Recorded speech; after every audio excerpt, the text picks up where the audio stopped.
అమెరికాని ఏ స్థాయిలో ఎక్కడ ఎప్పుడు ఎలా అంటే అమెరికా అధ్యక్షుడి ఓవర్ యాక్షన్కి దొరకకుండా అదే సందర్భంలో అనవసరపు అతి చేయకుండా స్ట్రాటజిక్గా మూవ్ అవుతూ వస్తున్నాడు మోడీ.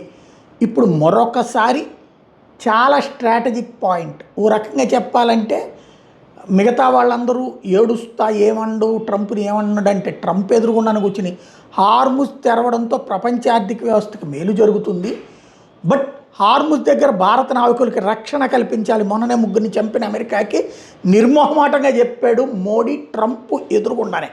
హార్ముజ్ దగ్గర భారత నావికులకి రక్షణ కల్పించాల్సిందే, ఎందుకు దాడులు చేస్తున్నారని ప్రశ్నించారు. హార్ముజ్ దగ్గర ఎట్లాంటి ఆంక్షలో ఉండటానికి వీల్లేదని తేల్చి చెప్పారు. ట్రంప్ మొహానే తేల్చి చెప్పారు.